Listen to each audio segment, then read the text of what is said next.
এই যে hello, excuse me আপু, এই অ্যাড্রেসটা বলতে পারবেন?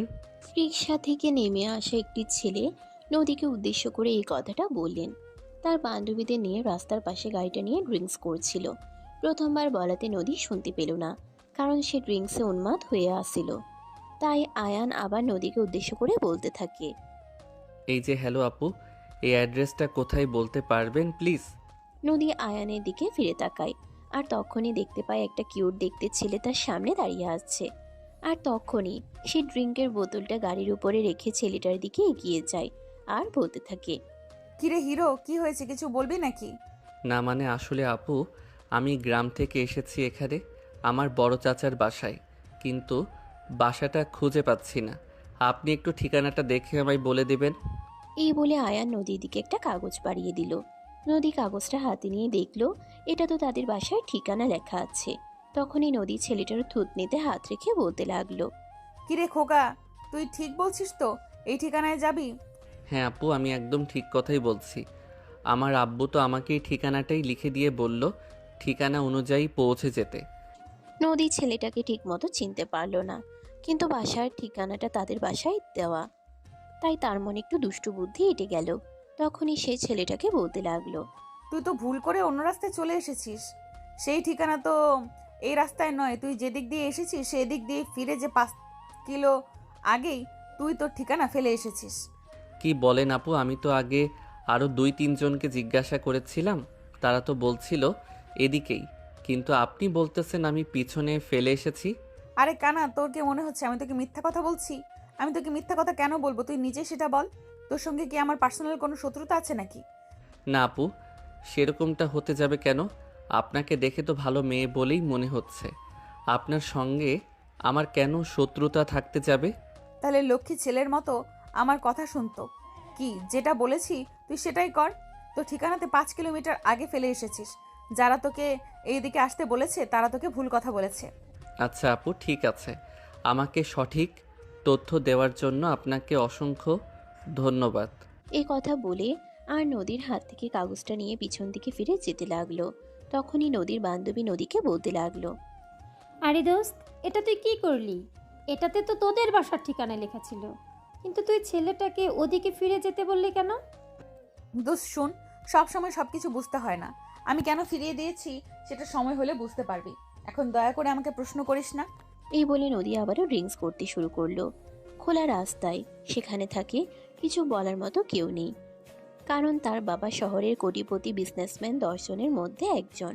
তার যা ভালো লাগবে সে তাই করবে, তার কাজের মধ্যে বাধা দেওয়ার সাহস কারো নেই। সেখানে আড্ডা দিয়ে রাত 8টার দিকে বাসায় ফিরল। ড্রয়িং রুমে এসেই দেখতে পেল আয়ান তাদের বাড়ির ড্রয়িং রুমে বসে আছে। নদী ভীষণ অবাক হয়, কারণ সে তো আয়ানকে ভুল ঠিকানা বলে দিয়েছিল। তাহলে এখানে এসে পৌঁছালো কিভাবে? কিন্তু এসব নিয়ে চিন্তা করার মতো সময় তার নেই। এখন রুমে যাবে, ফ্রেশ হবে। তার বাবা বাসায় ফিরে আসার আগেই তাকে সবকিছু ঠিক করে নিতে হবে। তার বাবা যদি বাসায় এসে দেখে সে ড্রিঙ্ক করে বাসায় এসেছে, তাহলে তার বাবা তাকে প্রচণ্ড বকাবকি করবে। এমনকি তার বাবা তার হাত খরচের টাকাটা পর্যন্ত দেওয়া বন্ধ করে দিতে পারে। নদী আর কাউকে ভয় না পেলেও সে তার বাবাকে কিন্তু প্রচণ্ড ভয় পায়। তার বাবা ধমক দিয়ে একটা কথা বললে নদীকে আর এই এলাকায় পাওয়া যায় না। তাই নদী তাড়াহুড়ো করে নিজের রুমে চলে গেল। ফ্রেশ হয়ে ড্রয়িং রুমে আসে, আর আয়ানকে তখন সেখানে বসে থাকতে দেখে বলতে থাকে। এই হাবলা, তোকে ভুল ঠিকানা বলে দিলাম, তারপরেও তুই এই পর্যন্ত চলে এসেছিস কিভাবে? তখনই কিচেন থেকে নদীর আম্মুর গলা ভেসে আসে। তিনি নদীকে উদ্দেশ্য করে বলতে থাকেন। ও আচ্ছা, তাহলে আমি বুঝতে পেরেছি এসব ফাজলামির গোড়া হলি তুই। তা না হলে আমিও ভেবে পাই না এরকম একটা ছেলেকে কে এতটা জার্নি করাতে পারলো। তুই এমন কেন রে? তোর কি জীবনেও মানুষ হবার কোনো ইচ্ছে নেই, নাকি ছেলেটাকে বোকা পেয়েছিস বলে তুই আবার এতটা রাস্তা ঘুরিয়ে আনলি? তো আমি কি করব বলো?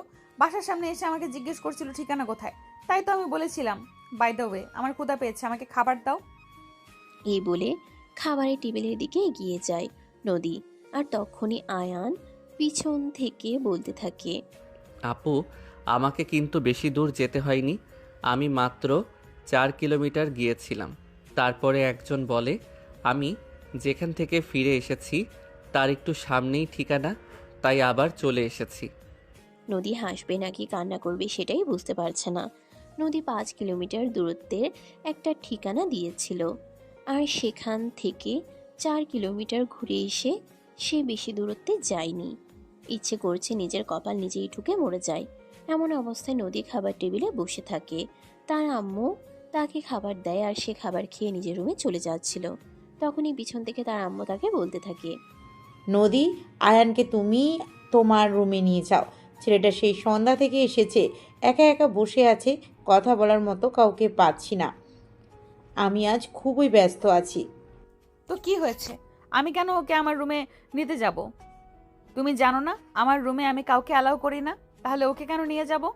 আরে বাবা, তুমি তো খুব ভালো করে জানো আমাদের বাসার অন্য সব রুমগুলোতে রিপেয়ারিং করা হচ্ছে। এই মুহূর্তে দুটো রুম খালি আছে, একটা তোমার রুম, একটা আমাদের রুম। আমাদের রুমে তোমার বাবা আর আমি থাকি, সেই রুমে তো ওকে থাকতে দেওয়া যাবে না।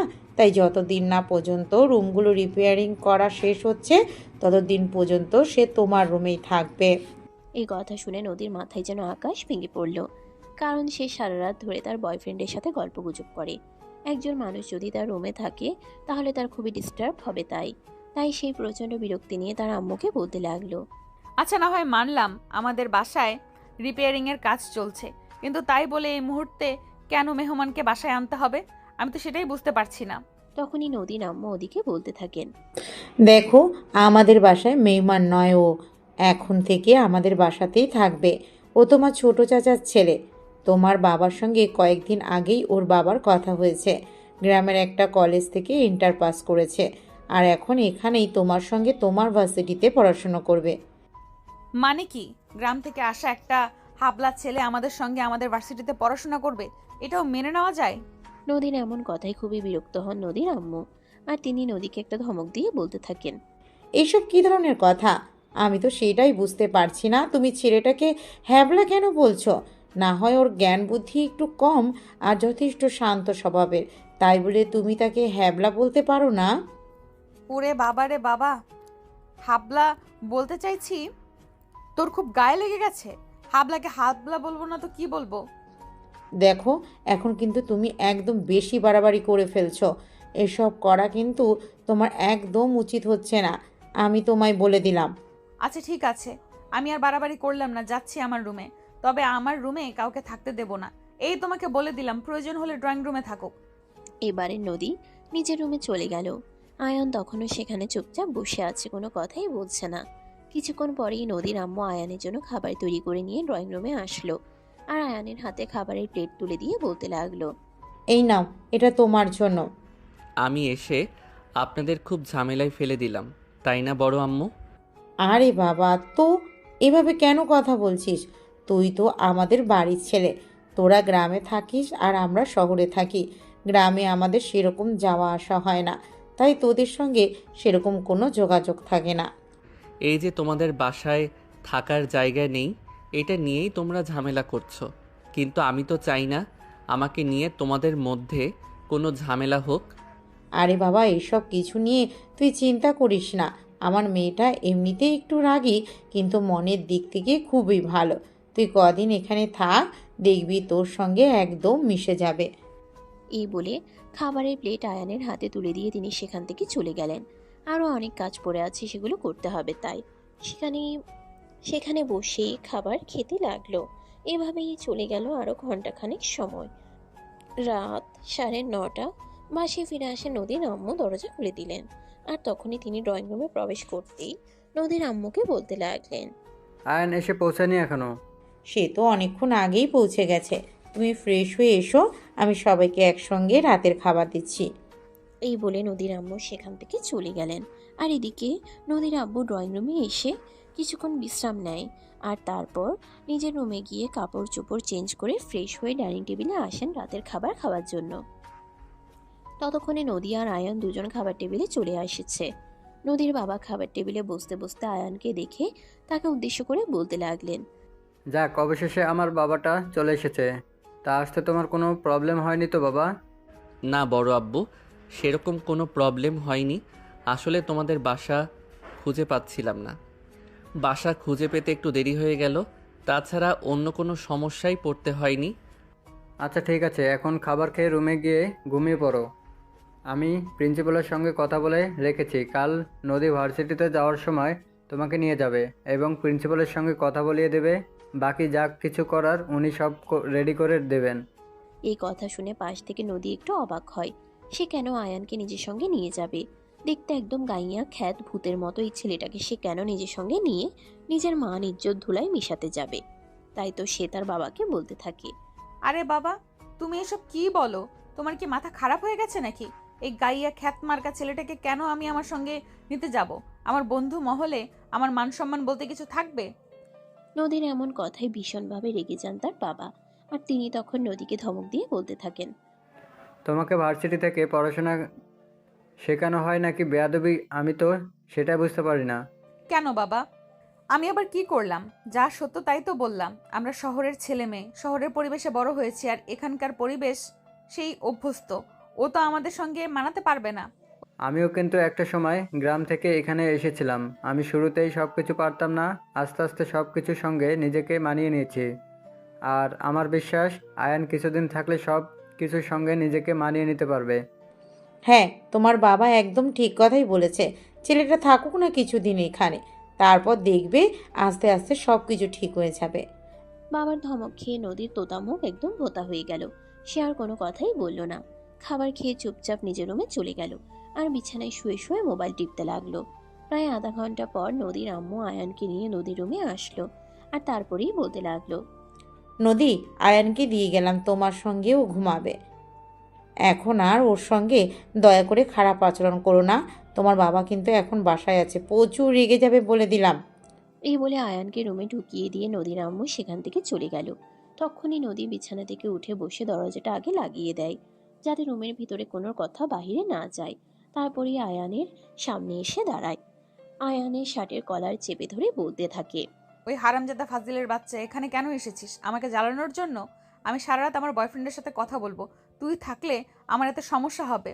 আপু, আমি শুধু একপাশে চুপচাপ শুয়ে ঘুমিয়ে পড়ব। আমি তোমাদের কোনো কথা শুনবো না।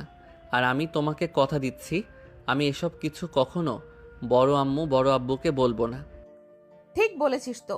পরে আবার আমার আর আমার বয়ফ্রেন্ডের কথা শুনে আব্বু আম্মুর কাছে আমার নামে বিচার দিবি না তো?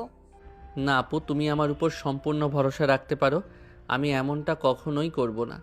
আচ্ছা ঠিক আছে, শুধু তুই বলছিস বলে তোকে ভরসা করে রুমে থাকতে দিচ্ছি। তবে তুই আমার সঙ্গে এক বিছানায় কখনোই ঘুমাতে পারবি না। আমি তোকে কম্বল আর বালিশ দিচ্ছি, সেটা নিয়ে সোফায় গিয়ে শুয়ে পড়। আচ্ছা আপু, ঠিক আছে, কোনো সমস্যা নেই। তুমি আমাকে যেমনটা করতে বলবে আমি ঠিক তেমনটাই করব। এই তো গুড বয়। এই বলে নদী আলমারি থেকে একটা কম্বল আর বালিশ বের করে আয়ানের হাতে তুলে দিল। আয়ান তখন আর কোনো কথা না বলে সেটা নিয়ে সোফায় গিয়ে ঘুমিয়ে পড়ল।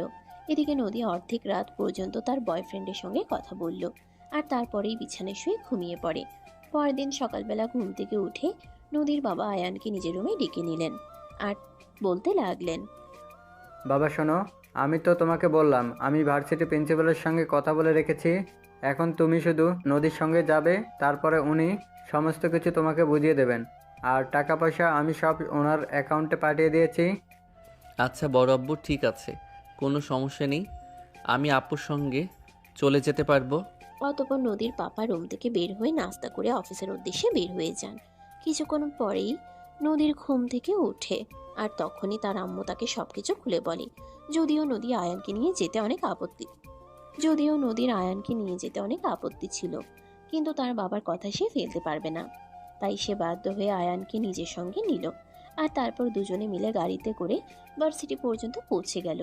নদী ভার্সিটিতে এসে গাড়িটাকে আগে পার্ক করলো, তারপর নিজে নেমে আয়ানকে গাড়ি থেকে নামতে বলল। আয়ান নদীর পিছন পিছন গাড়ি থেকে নেমে আসে।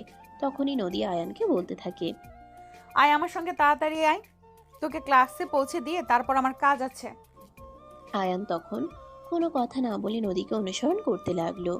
নদী আয়ানকে নিয়ে একদম প্রিন্সিপাল স্যারের কেবিনে চলে আসলো আর তারপরে প্রিন্সিপাল স্যারকে দেখে নদী বলতে লাগলো, আসসালামু আলাইকুম স্যার। বাবা নাকি আপনাকে ফোন করেছিল, কিছু বলেছিল নাকি? হ্যাঁ, বললো গ্রাম থেকে নাকি তোমার একটা চাচাতো ভাই এসেছে, সে নাকি এখন থেকে আমাদের ভার্সিটিতেই পড়াশোনা করবে। হ্যাঁ স্যার, গ্রাম থেকে একটা হাবলা ক্লান্ত এসেছে, আর তাকেই আমি আপনার কাছে নিয়ে এসেছি। এই বলে নদী আয়ানকে হাত ধরে টানতে টানতে প্রিন্সিপাল স্যারের কেবিনে প্রবেশ করলো। আর তারপর আয়ানকে দেখিয়ে প্রিন্সিপাল স্যারকে বলতে লাগলো, স্যার, এই যে সেই হাবলাকান্ত, যাকে বাবা গ্রাম থেকে এখানে মানুষ বানানোর জন্য নিয়ে এসেছে, দেখুন চেষ্টা করে পারেন কিনা। এই বলে টিটকারি মার্ক একটা হাসি দিয়ে নদী প্রিন্সিপাল স্যারের কাছ থেকে বিদায় নিয়ে সেখান থেকে বের হয়ে চলে গেল। আর তখনই প্রিন্সিপাল স্যার আয়ানকে বলতে লাগলো, আচ্ছা, তুমি তাহলে সেই ছেলে যাকে নদীর বাবা আমাদের ভার্সিটিতে ভর্তি করানোর জন্য গ্রাম থেকে নিয়ে এসেছেন, তাই তো? হ্যাঁ স্যার, একদমই তাই। আমি আমাদের গ্রামের কলেজ থেকে ইন্টার পাস করেছি। আমার ইচ্ছে ছিল গ্রামে কিছু একটা করব। কিন্তু বড় আব্বু আর আমার আব্বু দুজনে মিলে সিদ্ধান্ত নিয়েছে আমাকে শহরের ভার্সিটিতে পড়াশোনা করাবে, তাই এখানে আসা। যাই হোক, সে ভালো কথা। আমি তো তোমার রেজাল্টটা দেখেছি, তুমি তো খুবই ভালো স্টুডেন্ট। তুমি চাইলে শহরের নাম করা যে কোনো ভার্সিটিতে ভর্তি হতে পারো, এতে তোমার কোনো প্রবলেম হবে না। স্যার, তাহলে কি আমাকে আপনাদের ভার্সিটিতে ভর্তি নিচ্ছেন? হ্যাঁ, একদমই তাই। তোমাকে তো আমি ভর্তি নিয়েছি, এখানে না নেওয়ার কি আছে? তুমি যথেষ্ট ভালো স্টুডেন্ট। ঠিক আছে স্যার, আপনাকে অসংখ্য ধন্যবাদ। আপনাকে কৃতজ্ঞতা জানানোর ভাষা আমার সত্যিই জানা নেই। আমি তো ভেবেছিলাম আমাকে আপনাদের ভার্সিটিতে ভর্তি করাবেন না। প্রিন্সিপাল স্যারের এমন কথা শুনে ভীষণ অবাক হন। এত ভালো স্টুডেন্ট, তাকে ভার্সিটিতে ভর্তি না করানোর কি আছে? তাই তিনি আয়ানকে উদ্দেশ্য করে বলতে থাকেন, আচ্ছা, তোমার এরকমটা কেন মনে হলো? এর পিছনে কি কোনো যৌক্তিক কারণ আছে? তার কারণ তো অবশ্যই আছে। আমি নাকি দেখতে হ্যাবলাকান্তের মতো। এই যে একটু আগে আপু বলে গেল, আপনি শুনতে পাননি? দেখো, নদীর কথায় তুমি কিছু মনে করো না। নদী একটু ওরকমই স্বভাবের, সঙ্গে হিংসা করে, কারোর সঙ্গে সহজে মিশতে চায় না। আচ্ছা স্যার, বাদ দিন সেসব কথা। আমি কি আজ থেকে ক্লাস করব? হ্যাঁ, একদমই তাই। তোমার বড় আব্বুর সঙ্গেও তো আমার সেই রকম কথা হয়েছে। তুমি আজকে থেকেই ক্লাস করবে। তুমি 1 মিনিট ওয়েট করো, আমি একজনকে ডেকে দিচ্ছি, সে তোমাকে তোমার ক্লাসে পৌঁছে দেবে। এই বলে প্রিন্সিপাল স্যার একজন মধ্যবয়স্ক লোককে ডেকে নিল। আর তারপর আয়ানকে তার বইপত্র বুঝিয়ে দিয়ে ক্লাসে দিয়ে আসতে বলল। ওই লোকটি আয়ানকে তার ক্লাসে পৌঁছে দিল। আয়ান ক্লাসে প্রবেশ করা মাত্রই ক্লাসের সমস্ত স্টুডেন্ট তার দিকে তাকিয়ে আছে। মনে হচ্ছে এমন যেন ভুল করে কোনো অনাকাঙ্ক্ষিত বস্তু সেখানে চলে এসেছে। কেউ তো ঠোঁট চেপে চেপে হাসছিল। তখনই ক্লাস টিচার সবাইকে উদ্দেশ্য করে বলতে লাগলো, কি হচ্ছে এসব? তোমরা জানো ওর পরিচয় কি? ওকে নিয়ে হাসাহাসি করছো? এত বড় সাহস তোমাদের? ক্লাস টিচারের ধমক শুনে মুহূর্তের মধ্যেই পুরো ক্লাস একদম নিস্তব্ধ হয়ে গেল। আয়ান বুঝতে পারলো না কিভাবে কি হচ্ছে। তারপরেও ক্লাস টিচার তাকে নিয়ে জায়গায় বসলো। আর তারপর বলতে লাগলো, দেখো ছেলে, ওদের কথাই কিছু মনে করো না। ওরা শহরে বড় হয়েছে তো, ওরা একটু ওভার স্মার্ট।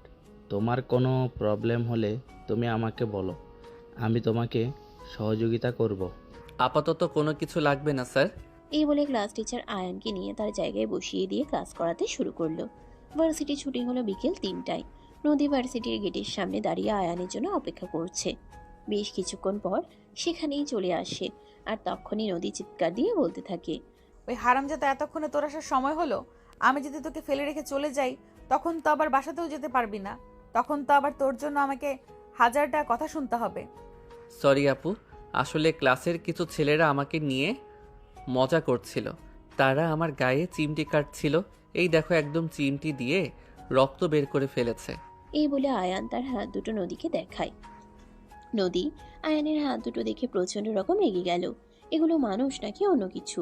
একটা ছেলে এরকম হ্যাবলাকান্ত হতেই পারে, কিন্তু তাই বলে তাকে নিয়ে এভাবে মজা নেওয়া, এগুলো কোন ধরনের মানসিকতার পরিচয় হতে পারে? এটাই ভেবে পায় না নদী।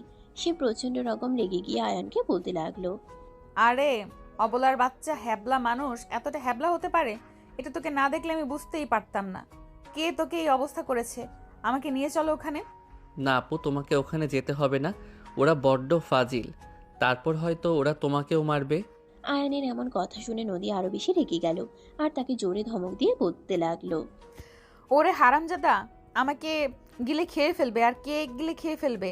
এইসব কিছু নিয়ে তোকে চিন্তা করতে হবে না। তোকে যেটা বলেছি তুই সেটাই কর। এই ভার্সিটিতে এখনো এমন কোনো ছেলে মানুষ পয়দা হয়নি যে আমার সামনে দাঁড়িয়ে গলা উঁচিয়ে কথা বলতে পারবে। বুঝতে পেরেছিস? চিৎকার দিয়ে এই কথাটা বলায় আয়ান একটু ভয় পেয়ে যায় আর থমকে দাঁড়ায়। তখনই নদী আবার আয়ানকে বলতে থাকে, তুই কি যাবে এখন আমাকে নিয়ে ওখানে, যেখানে ওই ছেলেগুলো তোর এই অবস্থা করেছে? নাকি এখন আমি তোকে আরো 4টা দিব? আপু, তুমি আমাকে মারবা মারো, কিন্তু ওদের কাছে যেও না। ওরা খুবই ফাজিল, আবার তোমাকে না কিছু করে বসে। আয়ানের এমন কথায় নদী আরো বেশি রেগে যায় আর ঠাস করে আয়ানের গালে একটা চড় বসিয়ে দিয়ে বলতে থাকে, ওরে হারামজাদা, তোকে বললাম না আমার যা হওয়ার হবে। সে সব কিছু নিয়ে তোকে চিন্তা করতে হবে না। তুই আমাকে ওখানে নিয়ে চল আগে, আমি ওদের শায়েস্তা করব, তারপরে শান্তি। এই বলে আয়ান সেখানে নদীকে নিয়ে যেতে না চাইলেও নদী আয়ানকে জোর করে সেখানে নিয়ে গেল। আর তারপরেই নদী দেখতে পেল সেকেন্ড ইয়ারের কিছু ছেলে পেলে সেখানে দাঁড়িয়ে আছে। নদীকে দেখা মাত্রই তারা নদীকে সালাম দিল আর বলতে লাগলো, ওয়ালাইকুম আসসালাম স্যার। একটু আগে ছেলেটা এখান দিয়ে যাচ্ছিল, ওর সঙ্গে তোরা কি করেছিস?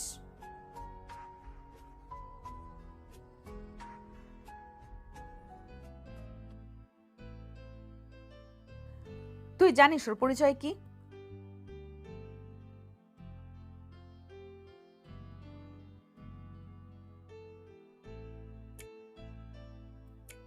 তাহলে সঙ্গে র্যাগিং করার সাহস পেলি কোথা থেকে?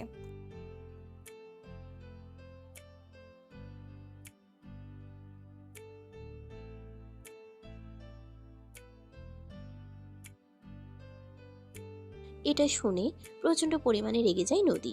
আর তখনই শুভ এবং তার সাথে থাকা সব কয়টা ছেলেকে এলোপাথারি ঘুষি লাথি মারতে থাকে।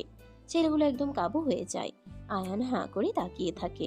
একটা মেয়ে মানুষের শরীরে এত শক্তি আসতে পারে, আর সে এতগুলো ছেলেকে একসঙ্গে মারপিট করতে পারে, এটা আয়ান এই প্রথমবার দেখলো। নদী সবকটা ছেলেকে ইচ্ছা মতো মেরে তারপর বলতে লাগলো, হারামজাদার বাচ্চা, এ আমার চাচাতো ভাই। এর সঙ্গে আর কোনোদিন যদি উল্টাপাল্টা কিছু করেছিস তাহলে তোদের হাড্ডি আমি গুঁড়ো করে ছেড়ে দেবো বলে দিলাম। এই বলে নদী সবকটাকে শাসিয়ে সেখান থেকে চলে যাচ্ছিল। আর তখনই পিছন থেকে শুভ বলতে থাকে,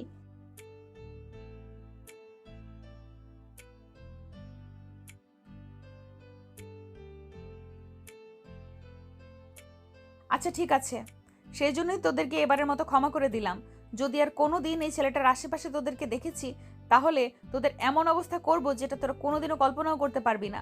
এটা তোদেরকে বলে দিলাম। এই বলে নদী আয়ানের হাত ধরে টানতে টানতে সেখান থেকে নিয়ে চলে গেল। গাড়িতে উঠে বসলো। নদী গাড়ি ড্রাইভ করছে। আয়ান তার পাশে সিটে বসে আছে, কোনো কথা বলছে না।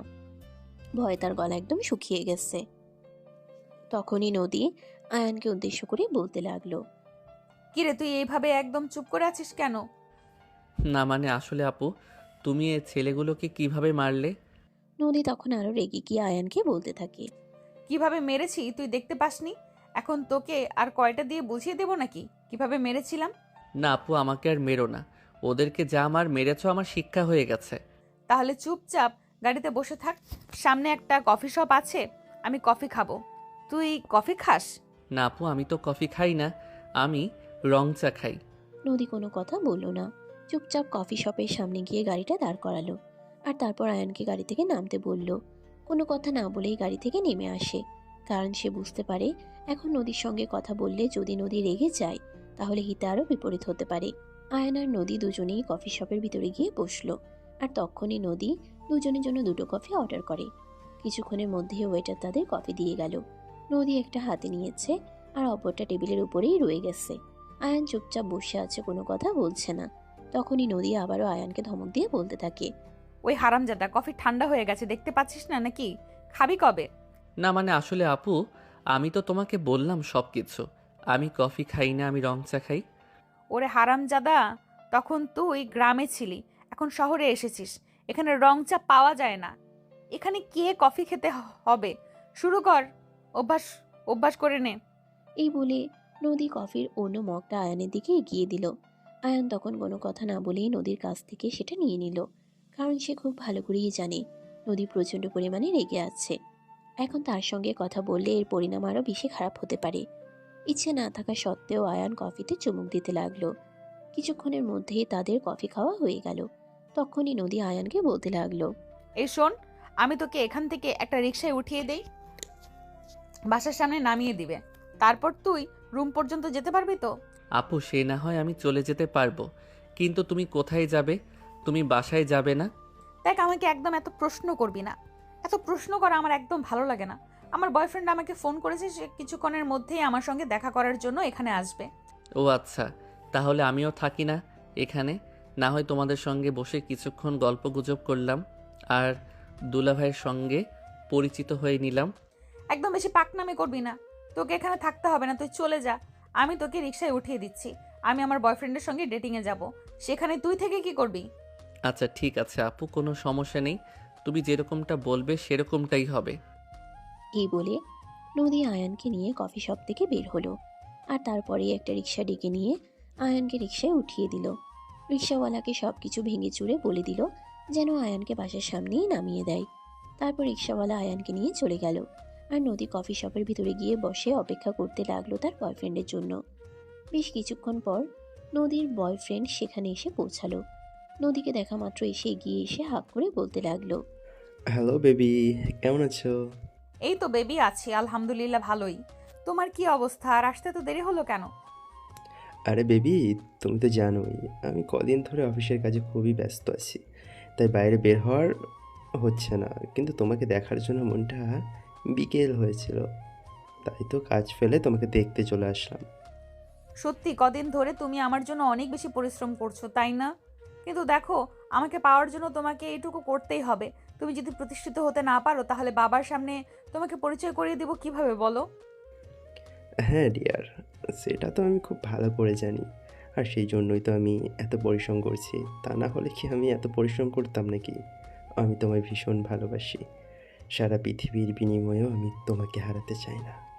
আচ্ছা, এখন কি এখানে দাঁড়িয়ে থেকে কথা বলবে, নাকি গিয়ে বসবে?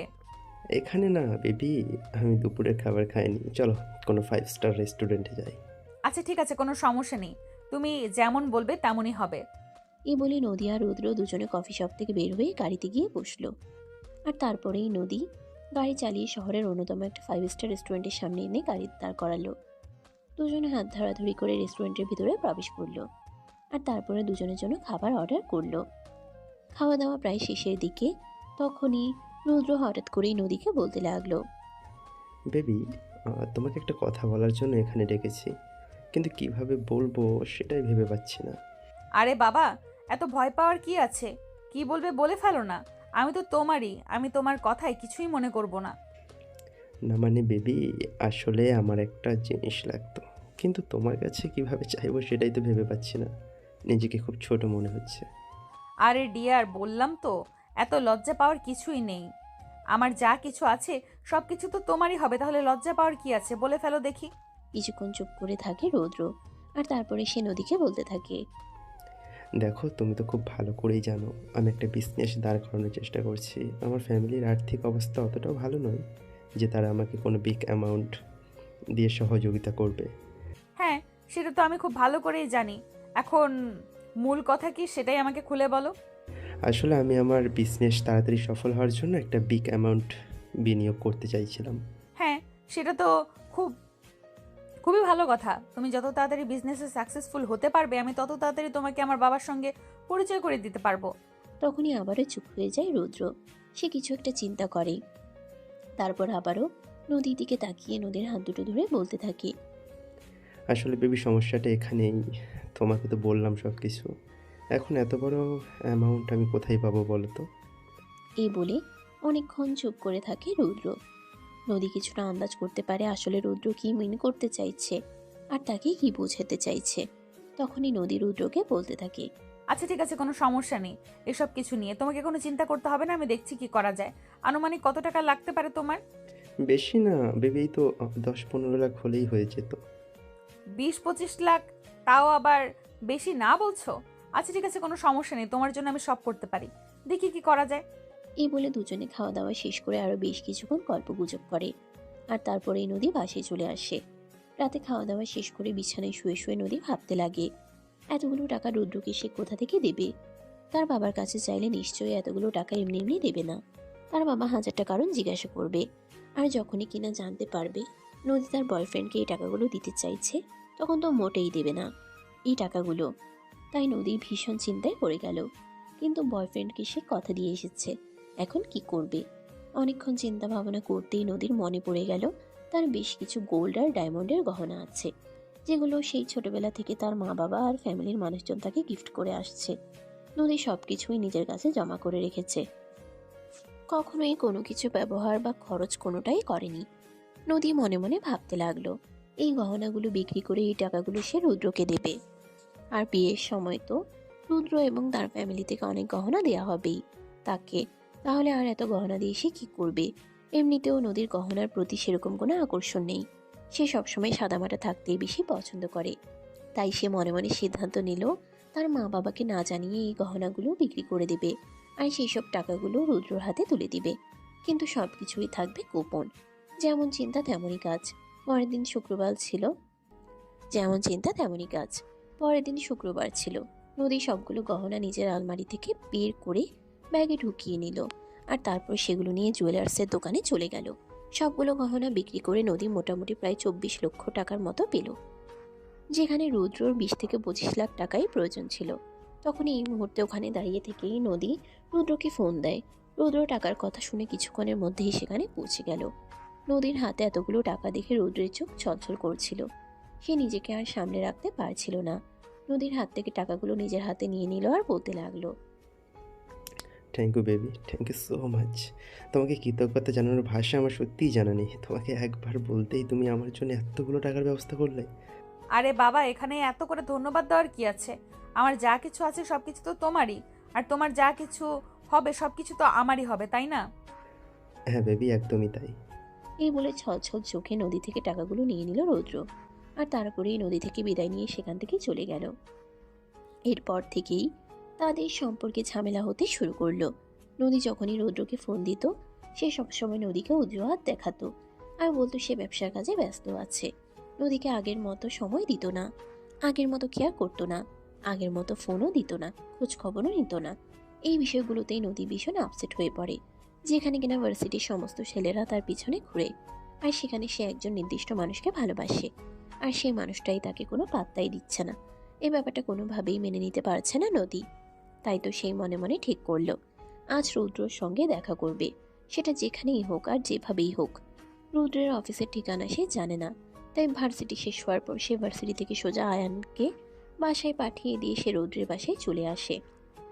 বাসায় এসে কলিং বেল চাপ দিতেই একজন মধ্যবয়স্ক মহিলা এসে দরজা খুলে দিল, আর তখনই নদী তাকে দেখে বলতে লাগলো, আসসালামু আলাইকুম। রুদ্র বাসায় আছে, আমি ওর সঙ্গে দেখা করতে এসেছি। ওকে একটু ডেকে দিবেন প্লিজ। সে তো নিজের রুমে ঘুমাচ্ছে। দাঁড়াও, তুমি ড্রয়িং রুমে এসে বসো, আমি তাকে ডেকে দিচ্ছি। এই বলে রৌদ্রের আম্মু ভিতরে গেল। নদী বাসার ভিতরে প্রবেশ করে ড্রয়িং রুমে বসলো। মধ্যবিত্ত ফ্যামিলির বাসায় যেরকম হয় আর কি সচরাচর। 5 মিনিট পর রুদ্র সেখানে এসে পৌঁছালো। নদীকে সে তার বাসায় দেখতে পেয়ে ভীষণ রকম অবাক হলো আর বলতে লাগলো, আর এসব তুমি কি শুরু করেছো? তুমি সরাসরি আমার বাসায় কেন চলে এসেছো? আর আমার বাসার ঠিকানা তুমি কোথায় পেলে? সেসব কথার উত্তর আমি তোমাকে পরে দিচ্ছি। তার আগে তুমি আমাকে এটা বলো, তুমি এই কয়দিন ধরে আমার সঙ্গে এরকম কেন করছো? আমাকে অ্যাভয়েড কেন করতে চাইছো? Try to understand. আমি তোমাকে কোনো অ্যাভয়েড করছি না, আমি ব্যবসার কাজে খুবই ব্যস্ত আছি। এখন বাইরে চলো, বাসায় কথা বলা যাবে না, সবাই সন্দেহ করবে। এমন কথায় নদীর মনে সন্দেহ জাগে। যেখানে সে এতগুলো টাকা দিয়ে তাকে ব্যবসা করার জন্য সাহায্য করছে, সেখানে তার ফ্যামিলিতে নদীকে দেখলে কি এমন প্রবলেম হতে পারে। তাই নদী রুদ্রকে বলতে থাকে, মানে তুমি আমাকে কি বোঝাতে চাইছো আর কি বলতে চাইছো? কদিন পরে আমরা দুজন বিয়ে করব, তাহলে এখন যদি আমি তোমার সঙ্গে দেখা করি বা কথা বলি, তাতে কারোর সন্দেহ করার কি আসে যায়? দেখো, এখনও আমি আমার ফ্যামিলিকে তোমার ব্যাপারে কোনো কিছুই জানাইনি। তুমি আমার সঙ্গে বাইরে চলো, তারপর তোমাকে আমি সব কিছু খুলে বলছি। এ বলে নদী সেখান থেকে চলে আসতে না চাইলেও রুদ্র নদীকে জোর করে বাসা থেকে বের করে দিয়ে তার বাসার সামনেই একটা কফি শপে এসে বসে। আর তখনই নদী রুদ্রকে বলতে থাকে, দেখো, তোমার কর্মকাণ্ড ইদানিং আমার ভালো লাগছে না। তুমি কি শুরু করেছো সেটা বলবে আমাকে? দেখো, তুমি অযথাই আমাকে ভুল বোঝো না। আমি কোনো কিছুই শুরু করছি না। আমি শুধুমাত্র তোমার কাছ থেকে কয়েকটা মাস সময় চাইছি। আমাকে একটু ঠিকভাবে সেটেল হতে দাও, তারপর আমি সবাইকে সব কিছু জানিয়ে তোমাকে বাসায় নিয়ে আসবো। সেটা না হয় আমি মেনে নিলাম, কিন্তু তারপরেও আমার কাছে একটা কথা কিন্তু তারপরও আমার তোমার কাছে একটা কথা জানার আছে। তুমি কেন এইভাবে আমাকে অ্যাভয়েড করছো? আমার সঙ্গে ফোনে কথা বলতে চাইছো না, দেখো দেখা করতে চাইছো না, আমাকে সময় দিচ্ছ না, এসবের মানে কি? নদীর এরকম জেরার মুখে পড়ে প্রচণ্ড পরিমাণে খেপে যায় রুদ্র। আর সে চিৎকার করে বলতে থাকে, তুমি আমাকে টাকা দিয়েছো বলে কি আমাকে কিনে নিয়েছো নাকি? তাছাড়া তুমি যে আমাকে টাকা দিয়েছো তার কি প্রমাণ আছে বলো তো? রুদ্রর এমন কথা আর এমন ব্যবহার দেখে মাথায় আকাশ ভেঙে পড়ে নদীর। সে কোনো কিছুই ভাবতে পারছে না, যেন তার পায়ের নিচ থেকে মাটি সরে যাচ্ছে, এমন একটা অবস্থা। কিন্তু তবুও সে নিজেকে সামলে নিয়ে রুদ্রকে বলতে লাগলো, রুদ্র, তুমি ঠিক আছো তো? তুমি কেন এসব কথা বলছো? তোমার মাথা দেখছি সম্পূর্ণ খারাপ হয়ে গেছে। না, আমার মাথা খারাপ ছিল, এখন আমার মাথা সম্পূর্ণ ঠিক হয়ে গেছে। তুমি একদিন আমাকে পাগল বানিয়ে রেখে দিয়েছো। তুমি কি আমাকে নিজের চাকর মনে করো নাকি, যে যখন তোমার যেটা মন চাইবে সেটাই করবো আমি? মানে কি এসবের? তুমি ব্যবসা করতে চাইলে ব্যবসার জন্য টাকার প্রয়োজন, সেটা আমি দিতাম। কিন্তু যেদিন থেকে তোমাকে টাকা দিয়েছি সেদিন থেকে তুমি আমার সঙ্গে এভাবে খারাপ ব্যবহার করা শুরু করেছো। বেশ করেছি, তোমার সঙ্গে আমি আর থাকতে পারছি না। এই সম্পর্ক থেকে আমি মুক্তি চাই। সারাক্ষণ শুধু আমাকে প্যারা দাও, এসব কিছু আমি আর নিতে পারবো না। দয়া করে এসব থেকে আমাকে মুক্তি দাও। রুদ্র, তুমি সত্যিই পাগল হয়ে গেছো। আমি তোমার সুস্থতার অপেক্ষায় এখান থেকে ফিরে গেলাম। আশা করব তুমি নিজেই সামলে নিয়ে তারপরে নিজেই আমাকে খুঁজে নেবে। এই বলে নদী কফি শপ থেকে বের হয়ে চলে যাচ্ছিল। আর তখনই পিছন থেকে রুদ্র নদীকে উদ্দেশ্য করে বলতে থাকে, তুমি নিশ্চিন্তে যেতে পারো। এটা কখনো মনে মনে ভেবো না যে আমি তোমাকে ফেরানোর চেষ্টা করব। তোমার প্রয়োজন আমার জীবনে ফুরিয়ে গেছে। তুমি এখন আর আমার জন্য 4 পয়সারও প্রয়োজন নেই। কথাগুলো নদীর কলিজায় একদম সূচের মতো করে বিচ্ছিল। সে ভাবতেই পারছিল না রুদ্র কখনো তাকে এইভাবে কথাগুলো বলতে পারে। যে মানুষটাকে সে অন্ধের মতো বিশ্বাস করেছিল, পাগলের মতো ভালোবেসেছিল, নিজের সমস্ত কিছু তাকে উজাড় করে দিয়েছিল, সে কখনো এমন করবে এমনটা নদী কোনোদিন কল্পনাতেও ভাবেনি। আর আমাদের সঙ্গে তো সবসময় এটাই হয়ে থাকে, যেটা আমরা কখনো চিন্তাও করি না। নদী নিজেকে আর কন্ট্রোল করতে পারছিল না। সে ফিরে আসলো আর রুদ্রের গালে বেশ কয়েকটা থাপ্পড় দিয়ে বলতে লাগলো, এই বেইমানের বংশধর, তুই আমার সঙ্গে বেইমানি করবি? তাহলে এতদিন আমার সঙ্গে নাটক করলি কেন? আমার এতগুলো শখের গহনা বিক্রি করে টাকা নিলি কেন? আরে চুপ কর সালি। তুই আমাকে দিয়েছিস তাই নিয়েছি। আমি কি তোর থেকে জোর করে নিয়েছি নাকি? তাছাড়া আমি যে টাকা নিয়েছি তার কোনো প্রমাণ তোর কাছে নেই। তুই তো হাবলা, তাই তোকে বোকা বানিয়ে আমার প্রয়োজন মিটিয়ে নিয়েছি। এখন আর তোকে আমার কোনো প্রয়োজন নেই। নদী নিজেকে আর সামলাতে পারছিল না। ওই মুহূর্তে ওখানেই জ্ঞান হারায়। রুদ্র তাকে ওই অবস্থাতে রেখেই সেখান থেকে পালিয়ে যায়। কফি শপের ওয়েটার নদীকে হসপিটালে নিয়ে যায়। আর তারপর তার ট্রিটমেন্ট করিয়ে নদীর বাবার কাছে ফোন দিয়ে তারা এইসব কিছু জানিয়ে দেয়। কারণ তারা নদীকে চিনত এবং তার ফ্যামিলির সম্পর্কে সবকিছুই জানতো। প্রায় 3 ঘন্টা পর নদীর জ্ঞান ফিরে আসে। তার বাবা তার পাশে বসে আছে, তার মাথায় হাত বুলিয়ে দিচ্ছে। নদী চোখ খুলে তার বাবাকে দেখতে পেয়ে হাউমাউ করে কান্না শুরু করে দেয়। আর তার বাবাকে জড়িয়ে ধরে বলতে থাকে, বাবা প্লিজ আমাকে ক্ষমা করে দাও, আমি অনেক বড় ভুল করে ফেলেছি, আমাকে প্লিজ ক্ষমা করে দাও। আরে মা, কি হয়েছে? তুই এমন কেন করছিস? কি হয়েছিল তোর? অজ্ঞান হয়ে গেছিস কেন? বাবা, আমি তোমাদেরকে না জানিয়ে বিশাল বড় একটা ভুল করে ফেলেছি, যার কারণে আজ আমার এই অবস্থা। প্লিজ তোমরা সবাই আমাকে ক্ষমা করে দাও। দেখ মা, জানি না কি হয়েছে আর তুই কিসের কথা বলছিস। তবে আমি তোকে একটা কথা বলি, তুই যাই কিছু করিস না কেন, তুই আমার সন্তান। আমি জানি তুই কখনো ভুল কিছু করবি না। তোর উপর সম্পূর্ণ ভরসা আমার আছে। কিন্তু নদীর কান্না যেন থামছেই না। সে তখনই তার বাবাকে সবকিছু খুলে বলল। সমস্ত কথা শুনে তার বাবা একটা দীর্ঘশ্বাস ফেলল। তিনি কখনো ভাবতেও পারেননি তার মেয়ে এরকম বোকামি একটা কাজ করতে পারে। কিন্তু তারপরেও বাচ্চা মানুষ এরকম করে ফেলেছে, এখন তো আর তাকে কিছু করা যাবে না। তাই তিনি নদীকে বলতে লাগলেন, দেখ মা, যা হওয়ার তা হয়ে গেছে। সেই সব কিছু নিয়ে চিন্তা করে আর কোনো লাভ নেই। তুই সুস্থ হ। আমার টাকা পয়সার আলহামদুলিল্লাহ কোনো কমতি নেই। আল্লাহ আমাকে আরও দিবেন, চিন্তা করিস না। এই বলে তিনি নিজের মেয়েকে সান্ত্বনা দিতে থাকেন। এই মুহূর্তে সান্ত্বনা দেওয়া ছাড়া তো আর কিছুই করার নেই। যা হওয়ার তা হয়ে গেছে। নদী তার বয়ফ্রেন্ডকে টাকা দিয়েছে, তার কোনো প্রমাণও তার কাছে নেই যাতে তারা লিগ্যাল কোনো অ্যাকশন নিতে পারে। তাই নদীর বাবা এইসব বিষয় নিয়ে নদীকে আর কোনো চিন্তা ভাবনা করতে না করেন। কারণ এখন এই অসুস্থ শরীর নিয়ে চিন্তা ভাবনা করলে সেসব কিছু শরীরের জন্য ক্ষতিকর হবে। সেদিন রাতের বেলা নদীকে বাসায় নিয়ে আসা হয়। নদী একা একা বিছানায় শুয়ে বাড়ির দিকে তাকিয়ে আছে, মনে মনে কিছু একটা চিন্তা করছে। আয়ান রুমে আসে পড়তে বসার জন্য। নদীকে এভাবে মন খারাপ করে বসে থাকতে দেখে আয়ান নদীকে বলতে থাকে, এই আপু কি হয়েছে তোমার? এভাবে মন খারাপ করে শুয়ে আছো কেন? বড় আব্বু বলল তো সব ঠিক হয়ে যাবে। বড় আব্বু তো বলল সব ঠিক হয়ে যাবে, তারপরও কেন টেনশন করছো তুমি? এই প্রথমবার নদী আয়ানের সঙ্গে একটু ভালোভাবে কথা বলে। সে আয়ানকে নিজের কাছে ডেকে নিল আর তারপর তার পাশে বসতে বলল। তারপরেই সে আয়ানকে বলতে লাগলো, দেখ, বিশ্বাস কর, আমি কখনো এমনটা ভাবিনি আমার সঙ্গে এমন হবে। একজন মানুষকে নিজের জীবনের চাইতেও বেশি ভালোবাসলাম, নিজের চাইতে অনেক বেশি বিশ্বাস করলাম, আর সেই মানুষটা আমাকে এভাবে ঠকালো। দেখো, যা হওয়ার তা হয়ে গেছে, সেসব কিছু নিয়ে চিন্তা করে লাভ নেই। এখন তুমি নিজে সুস্থ হয়ে ওঠো, দেখবে তোমার কাছে আরো ভালো কেউ আসবে। আমি কেন এরকমটা করতে গেলাম? আমি এতটা বোকা কিভাবে হয়ে গেলাম? এতগুলো গহনা বিক্রি করে 24 লাখ টাকা দিলাম। আরে আপু, বললাম তো, এসব চিন্তা বাদ দাও। বড় আব্বু তো তোমাকে বলেছে গহনা বানিয়ে দেবে, তাহলে তুমি কেন এসব কিছু নিয়ে চিন্তা করছো? এসব নিয়ে চিন্তা করে নিজের শরীর আর খারাপ করো না। এখন ঘুমিয়ে পড়ো দেখি। এই বলে আয়ান নদীর পাশে বসে তার মাথায় হাত বুলিয়ে দিতে লাগলো। এভাবে নদী কখন যে ঘুমিয়ে গেল সেটা টের পেল না। নদী ঘুমিয়ে যাওয়ার পর আয়ান প্রতিদিনের মতো সোফায় গিয়ে ঘুমিয়ে পড়ল।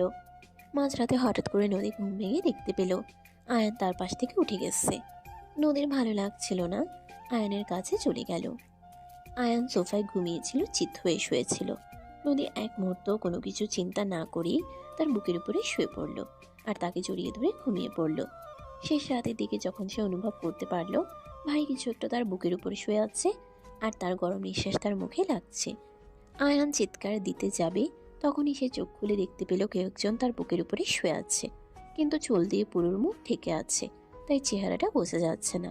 আয়ান নিজের হাত দিয়ে চুলগুলো সরিয়ে দিল আর দেখতে পেল নদী তার বুকের উপর শুয়ে আছে, কিন্তু চুল দিয়ে পুরো মুখ ঢেকে আছে, তাই চেহারাটা বোঝা যাচ্ছে না। আয়ান নিজের হাত দিয়ে চুলগুলো সরিয়ে দিল আর দেখতে পেল নদী তার বুকের উপর শুয়ে আছে।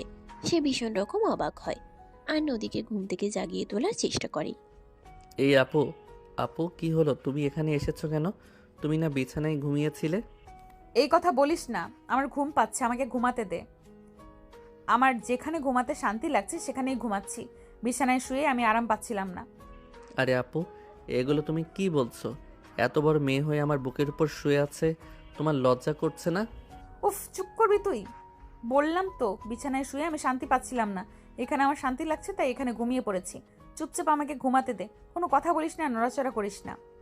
এই বলে নদী আয়ানকে আর কোনো কথা বলার সুযোগ না দিয়ে তার বুকের উপর আবারও তাকে শক্ত করে জড়িয়ে ধরে ঘুমিয়ে পড়ল। অনিচ্ছা সত্ত্বেও আর নদীকে কোনো কিছুই বলতে পারল না, কারণ সে খুব ভালো করে জানে এমনিতেই নদীর মানসিক অবস্থা খুব একটা ভালো নেই, আর এখন যদি সে নদীকে কিছু বলে তাহলে নদী রেগে যেতে পারে। তার চাইতে বরঞ্চ এটাই ভালো হয় সে চুপচাপ থাকলো, কারণ আর যাই কিছু হোক না কেন নদীকে এখন কোনোভাবেই রাগানো যাবে না। তাই আয়ান আর কোনো কথা বলল না, নদীকে সেভাবেই শুয়ে থাকতে দিল আর সেও চুপচাপ শুয়ে রইল। নদীর ঘুম ভাঙল সকাল 11টায়। ভার্সিটির টাইম অলরেডি পার হয়ে গেছে, আজ আর আয়ানের ভার্সিটি যাওয়া হলো না। নদীর ঘুম ভাঙার পর নদী আয়ানের বুকের উপর থেকে নেমে গেল। আয়ানও তখন কোনো কথা না বলেই তাড়াহুড়ো করে ফ্রেশ হয়ে নিচে গেল নাস্তার টেবিলে। নদীর আম্মু তখন ড্রয়িং রুমে বসেছিল। আয়ানকে দেখা মাত্রই তিনি বলতে লাগলেন, কিরে, কি ব্যাপার, এত দেরি হলো কেন ঘুম থেকে উঠতে? আপনাদেরকে তো আগেই বলে দিয়েছি আয়ান একটু হ্যাবলা টাইপের।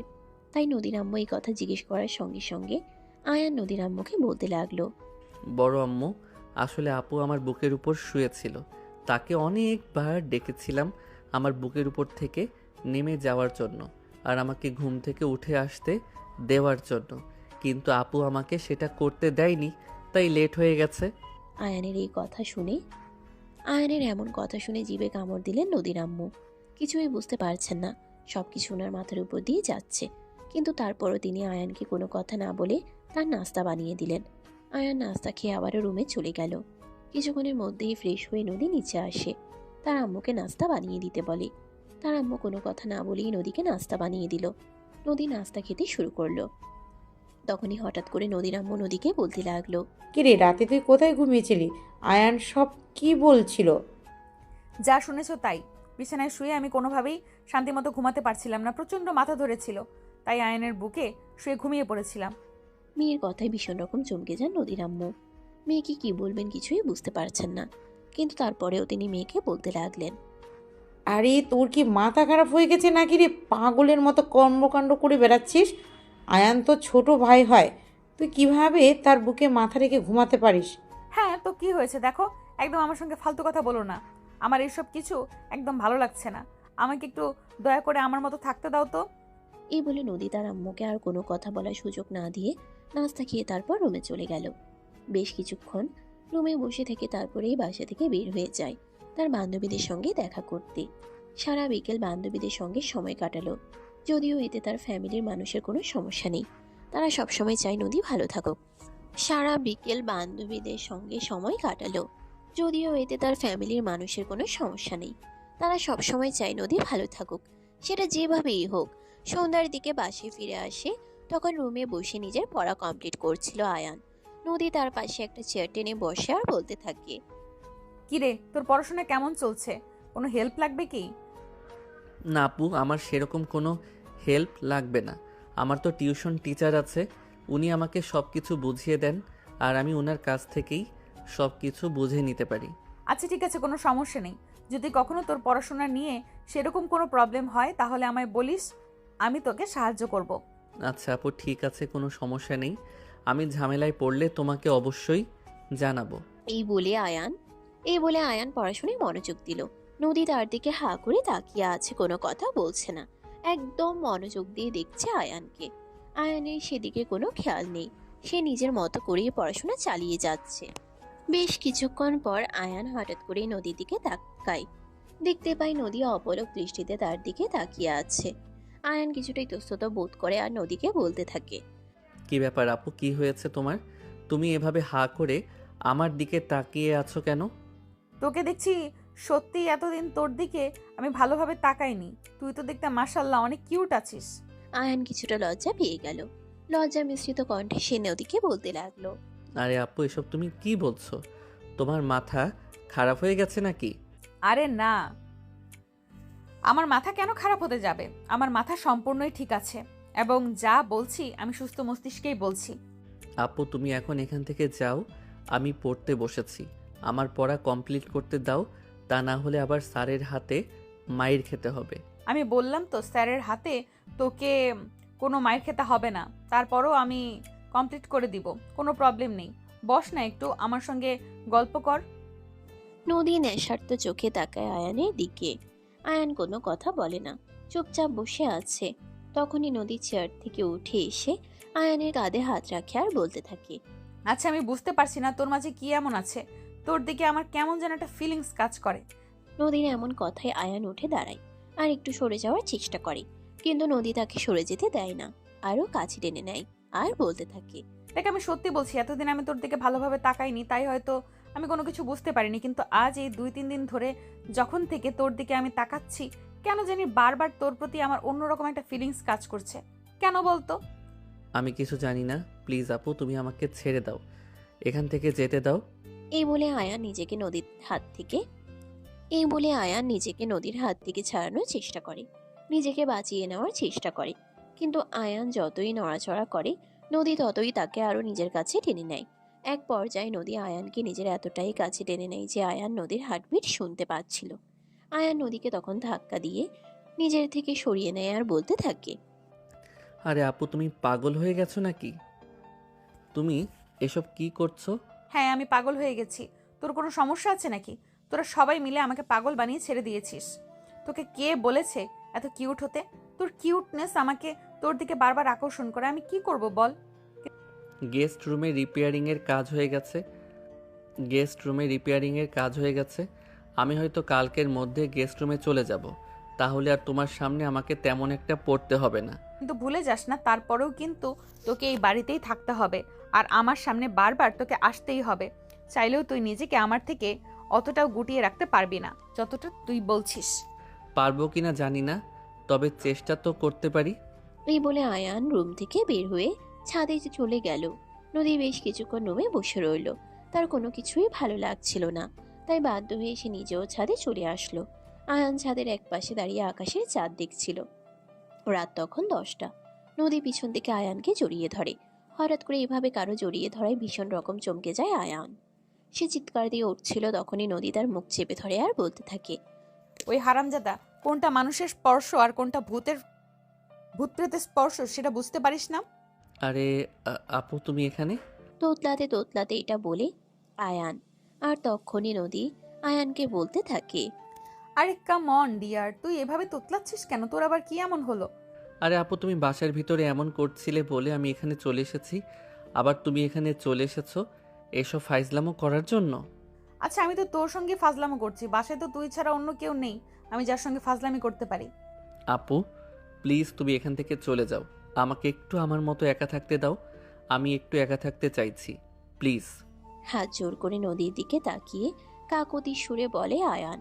কিন্তু নদী সেসব কথা শোনার মতো মেয়ে নয়। সে যখন যেটা জেদ করে বসে, তখন সেটা করেই ছাড়বে, এরকমই মানসিকতা তার। তাই সে আয়ানকে বলতে থাকে, দেখ, আমার সঙ্গে এত কাকুতি মিনতি করে লাভ নেই, কারণ আমি যখন যেটা করব বলে তখন সেটাই করে ছাড়ি। বুঝতে পেরেছিস?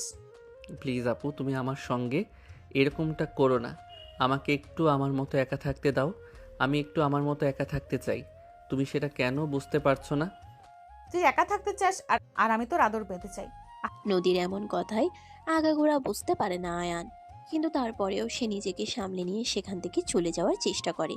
ঠিক ওই মুহূর্তেই নদী পিছন থেকে আয়ানের হাত টেনে ধরে আর একটা হ্যাচকা টান দিয়ে আয়ানকে নিজের বুকের সঙ্গে মিশিয়ে নেয়। আয়ানের বক্ষদেশ আর নদীর বক্ষদেশ একদম লেগে আছে। অপরদিকে আয়ানের ঠোঁট দুটো নদীর ঠোঁটের একদম কাছাকাছি। নদী এই সুযোগটাকে আর মিস করলো না। আয়ানের মাথাটাকে নিজের দিকে চেপে ধরে তার দুই ঠোঁটে নিজের দুই ঠোঁট ডুবিয়ে দিল। প্রায় 2 মিনিট গভীরভাবে আয়ানের ঠোঁটে চুমু খেলো নদী। আর তারপরে সে আয়ানকে ছেড়ে দিয়ে বলতে লাগলো, সেই সাথ, তোর ঠোঁট দুটো তো সেই মিষ্টি। আয়ান লজ্জায় লাল হইয়া যায়। নদী এরকম কিছু একটা করবে সেটা কখনো কল্পনাতেও চিন্তা করেনি। সে মাথা নিচু করে দাঁড়িয়ে আছে, কোনো কথা বলছে না। তখনই নদী আবারও তাকে বলতে লাগলো, কিরে, কি হলো? তুই আমার সঙ্গে কথা বলছিস না কেন? আমি তোকে কিছু জিজ্ঞেস করছি, রেসপন্স করছিস না কেন? আপু তুমি এসব কি শুরু করেছো? কি শুরু করেছি মানে কি? কি করছি তুই দেখতে পাচ্ছিস না? তুমি এভাবে আমার ঠোঁটে চুমু খেলে কেন? তোর এই মিষ্টি ঠোঁটের স্বাদ নিতে ইচ্ছে হয়েছিল, সেই জন্য দিলাম। সত্যি বলছি, তোর ঠোঁটগুলো কিন্তু সেই মিষ্টি। কোনো সিগারেট খাসটি, তাই না? সিগারেট কেন খেতে যাব? সিগারেট গন্ধ লাগে, আমি এসব কিছু সহ্য করতে পারি না। একদম ঠিক কাজ করেছিস তুই। সিগারেটের গন্ধ আমার একদমই সহ্য হয় না। ঠোঁটগুলো যত্ন করে আমার জন্য রেখে দিয়েছিস, তাই না? তার জন্য তোকে অসংখ্য ধন্যবাদ। আরে আপু তুমি কি সত্যি সত্যি পাগল হয়ে গেছো নাকি? আমি তো কিছুই বুঝতে পারছি না, কী সব পাগলের মতো কথাবার্তা বলছো। আমার ঠোঁট আমি তোমার জন্য কেন রাখতে যাব? সব ছেলেরা তো তাদের ভালোবাসা তার বউয়ের জন্য জমিয়ে রাখে, আর আমিও তো তোর বউ হব। তুই তো আমার জন্য এসব কিছু রাখতেই পারিস, তাই না? আপু তুমি সত্যিই পাগল হয়ে গেছো, তুমি আমার বোন হও, তুমি আমার বউ হতে যাবে কেন? এই বলে আয়া নদীর হাত থেকে নিজেকে ছাড়িয়ে সেখান থেকে চলে গেল। তার এসব কিছু আর ভালো লাগছে না। কয়েকদিন ধরে নদী একটু বেশি পাগলামি করা শুরু করে দিয়েছে। আয়ান ড্রয়িং রুমে এসে বসে আছে, টিভি দেখতেছে। তখনই নদীর আম্মু আয়ানের পাশে এসে বসে। আর তারপরে আয়ান নদীর আম্মুকে বলতে থাকে, বড় আম্মু, গেস্ট রুমে রিপেয়ারিংয়ের কাজ তো হয়ে গেছে, আমি ভাবছি কাল থেকে গেস্ট রুমে চলে আসবো। কেন রে বাবা, এত তাড়াহুড়া করার কি আছে? রুমটা সবেমাত্র রিপেয়ারিংয়ের কাজ শেষ করা হয়েছে, কিন্তু ফার্নিচার নিতে হবে। ওই রুমের জন্য পুরনো ফার্নিচারগুলো তো আর তোকে ব্যবহার করতে দিতে পারি না। তারপরেই তোকে ওই রুমে শিফট করে দেওয়া হবে। আমার এসবের কোনো প্রয়োজন হবে না, যা আছে তা দিয়ে আমি চালিয়ে নিতে পারবো। আমার জন্য একটা পয়সা খরচ করার কোনো প্রয়োজন নেই, এমনিতেই তোমরা আমার পিছনে অনেক টাকা খরচ করছো। তখনই সিঁড়ি দিয়ে নিচে নামে নদী। আর আয়ানের এসব কথা শুনতে শুনতে বলতে থাকে, তোর জন্য খরচ করব না তো কার জন্য খরচ করব? এবারের যা কিছু আছে সব কিছু তো শুধু তোরই থাকবে। তাহলে এখন যদি তোর পেছনে খরচ না করি তবে চলবে কি করে? এই বলে ড্রয়িং রুমে এসে বসে নদী। আর তখনই নদীর বাবা বাসায় চলে আসে। তার বাবা ও ফ্যামিলির সবাইকে ড্রয়িং রুমে দেখে তিনিও সেখানে বসে গেলেন। তখনই নদী তার বাবার পাশে গিয়ে বসলো। তার বাবার কাঁধে মাথা রেখে বলতে লাগলো, দেখো বাবা, আমি জানি জীবনে অনেক ভুল করেছি, কিন্তু তারপরও আমি তোমার কাছে একটা আবদার নিয়ে এসেছি। তুমি কি আমার আবদার রাখবে? আরে মা, এভাবে কেন বলছিস? তুই আমার একমাত্র মেয়ে, তুই আমাকে কেন কিছু করতে বললে আমি সেটা করব না? এমনটা কখনো হতে পারে নাকি? বল না কি হয়েছে? বাবা, আমি একজনকে ভালোবেসে ফেলেছি আর তাকে বিয়ে করতে চাই। এই কথা শুনে নদীর মা বাবা দুজনেই চমকে যায়, কারণ এই তো কদিন আগে একটা ছেলের সঙ্গে নদীর সম্পর্ক ছিল। আর তারপর যা হলো তা তো আপনারা ভিডিওতে দেখেছেন। এখন আবার নদী এই কয়েকদিনের মধ্যেই বলছে সে অন্য একজনকে ভালোবেসে ফেলেছে। এটা কি আদৌ সম্ভব হতে পারে? তাই তো নদীর বাবা নদীকে বলতে থাকে। মা তুই কি বলছিস? আমি বুঝতে পারছি না, একটু খুলে বলবি কি? তখনই নদী তার বাবাকে আয়ানের কথা বলতে থাকে যে সে আয়ানকে ভালোবেসে ফেলেছে। এই কথা শুনে তো নদীর বাবা মা দুজনেই ভীষণ রকম চমকে যায় আর অবাকও হয়। বেশ কিছুক্ষণ চুপ করে থাকেন নদীর বাবা, আর তারপরে নদীর বাবা নদীকে বলতে থাকে। মা তুই যা বলছিস ভেবে বলছিস তো? হ্যাঁ বাবা, একদম আমি যা বলছি সম্পূর্ণ চিন্তা ভাবনা করে তবেই বলছি তোমাকে। আচ্ছা ঠিক আছে, আমি এই বিষয়টা ভেবে দেখব, তারপর ছোট কাকার সঙ্গেও কথা বলবো। এটা শুনে তো নদী প্রচুর খুশি হয়, কিন্তু আয়ান একটুও খুশি হতে পারলো না।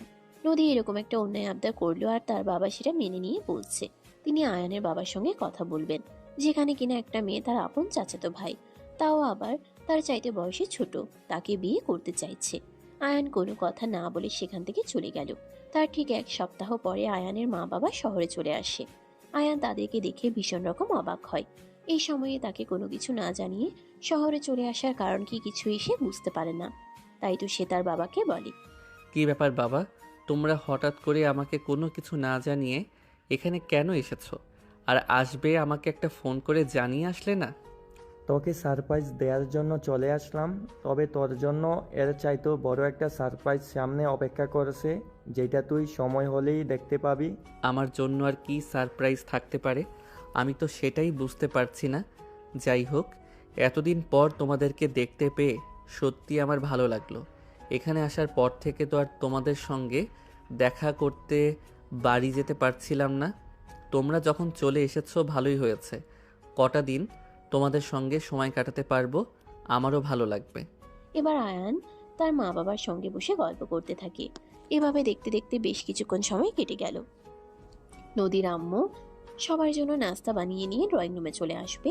সবাই একসঙ্গে বসে নাস্তা খাচ্ছিল। তখনই হঠাৎ করে আয়ানের আব্বু নদীর আব্বুকে উদ্দেশ্য করে বলতে লাগলো, কি ব্যাপার ভাইজান, আপনি আমাদেরকে কি জন্য এভাবেই ডেকে নিয়ে আসলেন? তোদেরকে তো একটা বিষয়ের দরকারে এখানে ডেকে নিয়ে এসেছি, একটু বস, আমি সব কিছু তোমাদেরকে খুলে বলছি। এই বলে নদীর বাবা আয়ানের বাবাকে সবকিছু খুলে বললেন। নদী আয়ানকে পছন্দ করে সে ব্যাপারে সবকিছু শুনে আয়ানের বাবা বলতে থাকে, কি ব্যাপার ভাইজান, আপনি আমাদেরকে কি জন্য এভাবে ডেকে নিয়ে আসলেন? দেখুন ভাইজান, আমি আপনাকে এই ব্যাপারে কোনো কিছুই বলবো না। আপনি তো খুব ভালো করেই জানেন আমি যখনই কোনো কাজ করি তখনই আপনার সঙ্গে পরামর্শ করে তবেই করি। এর ব্যাপারে আপনি যা সিদ্ধান্ত নেবেন আমি তাই মেনে নেব, আমার কোনো দ্বিমত থাকবে না। কিন্তু ভাই, আমার এভাবে বললে হয় না। ছেলেটা তোর, সব কিছুর সঙ্গে এই বিষয়টাকে গুলিয়ে ফেলিস না। আরে ভাইজান, আমি বললাম তো আপনার যা ভালো লাগে আপনি তাই করতে পারেন। আপনি যে সিদ্ধান্ত নেবেন তাতেই আমরা রাজি আছি, আমাদের কোনো সমস্যা হবে না, বুঝতে পেরেছেন আপনি? একদম দায় সারা উত্তর দিল আয়ানের বাবা। নদীর বাবা তখন আর কোনো কথা না বলেই আয়ান আর নদী দুজনকে একসঙ্গে ডেকে নিয়ে বলতে লাগলেন, আমাদের বিয়ে ফাইনাল। তোমরা দুজন নিজেকে আজ রাতের মধ্যেই মানসিকভাবে প্রস্তুত করো। কাল বিকেলের মধ্যে কাজে ডেকে বাসায় তোমাদের বিয়ের কাজ সম্পূর্ণ করা হবে। কথাটা শুনে নদী তো ভীষণ খুশি হলো, কিন্তু আয়ান একদমই খুশি হতে পারলো না। সে এমন কিছু কখনোই আশা করেনি। তার মা বাবা, এমনকি তার বড় চাচা এমন সিদ্ধান্ত নেবে এটা সে কল্পনাতেও ভাবেনি। আয়ান মুখ গম্ভীর করে সেখানেই বসে রইল। তখনই নদীর বাবা আয়ানের পাশে গিয়ে বসলো। আয়ানের কাঁধে হাত রেখে বলতে লাগলো, কিরে বাবা, কি হয়েছে? নদী তো ভীষণ খুশি হয়েছে, কিন্তু তোর মন খারাপ কেন? তুই কেন মুখটাকে এভাবে গম্ভীর করে রেখেছিস? যাকে আমি আপু বলে ডাকি তাকে বিয়ে করব কিভাবে বলো? তার উপর আপু আমার থেকে বয়সে বড়। আরে বাবা, আমি এটা বুঝতে পারছি না। নদী যেখানে তোকে বিয়ে করতে সমস্যা নেই, সেখানে তোর কেন ওকে বিয়ে করতে সমস্যা? তার একটাই মাত্র কারণ, আপু আমার চাইতে বয়সে বড়। তাছাড়া সে আমার নিজের বোন হয়। তখনই নদী সেখানে দাঁড়িয়ে থেকে সবাইকে উদ্দেশ্য করে বলতে থাকে, ওর যত সমস্যায় থাকুক না কেন তাতে আমার কিছুই যায় আসে না। আমি যেটা সিদ্ধান্ত নিয়েছি আমি সেটাই করব। যখন একবার সিদ্ধান্ত নিয়ে ফেলেছি যেখানে আমি বিয়ে করব, ওকে যতক্ষণ পর্যন্ত ওকে আমি বিয়ে করতে না পারছি আমার শান্তি নেই। আর যদি তোমরা আমাকে অন্যত্র কোথাও বিয়ে দিতে চাও বা আয়ানের সঙ্গে বিয়ে দিতে না চাও, তাহলে তোমরা আমার মরা মুখ দেখবে, এই আমি বলে দিলাম। এই বলে নদী সেখান থেকে নিজের রুমে চলে গেল। উপস্থিত সবাই খুব ভালোভাবেই বুঝতে পারল নদী যেটা চেয়েছে সেটাই করতে হবে, কারণ নদী প্রচণ্ড পরিমাণে জেদি। সে যদি আয়ানকে বিয়ে করতে না পারে তাহলে হয়তো এমনটাই হবে যেমনটা সে বলেছে। তাই আয়ানের মা বাবা আর নদীর মা বাবা মিলে আর কোনো রকম দেরি না করে, কোনো রিস্ক না নিয়ে পরের দিন বিকেলেই বাসায় কাজী ডেকে নিয়ে আসলো। আয়ান এবং নদীকে নতুন বউয়ের সাজে সজ্জিত করা হয়েছে। ঘরোয়া অনুষ্ঠানের মাধ্যমে তাদের দুজনের বিবাহের কাজ সম্পন্ন হয়। নদী প্রচণ্ড পরিমাণে খুশি হলেও আয়ানের মুখে খুশি ছিটে ফুটে পর্যন্ত নেই। বিয়ের আসনে দুজন বসে আছে কবুল বলার অপেক্ষা। আয়ান মুখ গম্ভীর করে বসে আছে। নদী আয়ানকে বলতে থাকে, কিরে কি হলো, তুই এভাবে মন খারাপ করে বসে আছিস কেন? প্লিজ আপু, তুমি আমার সঙ্গে এরকমটা করো না। তুমি আমার আপু, তোমাকে আমি কখনোই বউ বলে ডাকতে পারবো না। পারবি পারবি, খুব ভালো করেই পারবি। যখন আমার হাতে প্রতিদিন 2-4টা করে থাপ্পড় খাবি, তখন দেখবি এমনি এমনি সব ঠিক হয়ে যাবে। একটু জোরে ধমক দিয়েই আয়ানকে কথাটা বলে নদী। আয়ান তখন আর কোনো কথা বলার সাহস পেল না, চুপচাপ বসে রইল। কিছুক্ষণের মধ্যেই কাজে লেখাপড়া কাজ শেষ করে তাদের দুজনকেই কবুল বলতে বলে। নদী তো এক মুহূর্তও দেরি না করেই কবুল বলে দিল, কিন্তু আয়ান কবুল বলতে চাইছিল না। সে চুপচাপ বসেছিল, কোনো কথাই বলছিল না। তখনই নদী আয়ানের পাঞ্জাবির কলার চেপে ধরে বলতে থাকে, ওই হারামজাদা, আমি সে কখন থেকে কবুল বলে অপেক্ষা করছি, তুই এখনো কবুল বলছিস না কেন? একদম গলা চেপে মেরে ফেলবো বলে দিলাম। রাগে আগুন হয়ে এই কথাটা বলে নদী। আয়ান তখন আর কোনো চিন্তা না করেই কবুল বলে দিল, কারণ সে খুব ভালো করে জানে নদী রেগে গেলে কি হতে পারে। তার চাইতে কবুল বলে দেওয়াই ভালো। অতঃপর এভাবেই তাদের বিয়ের কাজ সম্পন্ন হলো। রাত 12টা বাজে। বাসর ঘরে বসে অপেক্ষা করছে নদী, কিন্তু সেই বাসর ঘরে যেতে চাইছে না আয়ান। একদম কান্নাকাটি শুরু করে দিয়েছে। সবাইকে অনেক রিকোয়েস্ট করছে যাতে তাকে নদীর রুমে যেতে না হয়, কিন্তু সবাই তাকে জোর করে টেনে হিঁচড়ে নদীর রুমে ঢুকিয়ে দিল আর দরজাটা বাইরের দিক থেকে লক করে দিল। নদী এতক্ষণ খাটের উপরে বসা ছিল। আয়ানকে দেখা মাত্রই খাটের উপর থেকে নেমে আসলো, থরথর করে কাঁপছে। নদী আয়ানের পাঞ্জাবির কলার চেপে ধরে আর বলতে থাকে, এই হারামজাদা, আমি সে কখন থেকে এখানে বসে অপেক্ষা করছি, তোর এতক্ষণে আসার সময় হলো? প্লিজ আপু, আমার সঙ্গে এরকম করো না। আমাকে প্লিজ রুম থেকে বের হয়ে চলে যেতে দাও। আয়ানের এমন কথা শুনে প্রচন্ড পরিমাণে রেগে যায় নদী আর ঠাস করে আয়ানের গালে একটা চড় বসিয়ে দিয়ে বলতে থাকে, এই হারামজাদা, একটু আগেই না তোর সঙ্গে আমার বিয়ে হয়েছে, তাহলে তুই এখনো আমাকে আপু বলছিস কেন? আমি তোর বউ লাগি, আমাকে বউ বলে ডাকবি, নয়তো নাম ধরে ডাকবি। আমি পারবো না আপু, তুমি আমার আপু লাগো। তুমি আমার চেয়ে বয়সে বড়, তাই তোমাকে আমি আপু বলেই ডাকবো। তবে রে হারামজাদা, দেখাচ্ছি মজা, দাঁড়া তুই। এই বলে নদী আর এক মুহূর্ত দেরি না করে আয়ানকে ধাক্কা দিয়ে খাটের উপরে ফেলে দিল আর সে আয়ানের বুকের উপরে চেপে বসলো। আয়ান ব্যথায় কুকিয়ে ওঠে আর নদীকে বলতে থাকে, আপু কি করছো তুমি? আমার বুকের উপর থেকে নামো, আমার তো ব্যথা লাগছে। তাতে আমার কি? আমি তোর বউ লাগি আর তুই আমাকে আপু বলে ডাকিস, তখন আমার ব্যথা লাগে না? আরে মোর জ্বালা, তুমি আমার আপু লাগো। তোমাকে আমি আপু ডাকবো না তো কি করব? প্লিজ নামো আমার বুকের উপর থেকে, আমার নিঃশ্বাস নিতে কষ্ট হচ্ছে। কিন্তু কে শুনে কার কথা? এদিকে নদী প্রচন্ড পরিমাণে জেদি। সে আয়ানের বুকের উপরে বসে থেকেই আয়ানের ঠোঁট দুটোতে নিজের ঠোঁট ডুবিয়ে দেয় আর গভীরভাবে চুমু খেতে থাকে। প্রায় 5 মিনিট পর সে আয়ানকে ছাড়ে আর তখনই আয়ান গলা কাটা মুরগির মতো ছটফট করতে শুরু করে। এটা দেখে নদী হাসতে হাসতেই শেষ আর বলতে থাকে, কিরে কি হলো তোর? তুই এইভাবে গলা কাটা মুরগির মতো ছটফট করছিস কেন? এভাবে কেউ চুমু খায়? আর একটু হলে তো আমি নিঃশ্বাস বন্ধ হয়ে মরেই যেতাম। আরে মরে যাওয়া কি এতই সোজা নাকি? এখন তোকে চুমু খাবো, আদর খাবো, তোর হাড্ডি মাংস জ্বালিয়ে খাবো, তারপর তোর 14 গোষ্ঠীকে জ্বালিয়ে খাবো। আপু, তুমি সত্যি পাগল হয়ে গেছো? এসব কি বলছো তুমি? প্লিজ ছেড়ে দাও আমাকে আর নামো আমার বুকের উপর থেকে। কিন্তু নদী কি আর কথা শোনার মতো মেয়ে নাকি?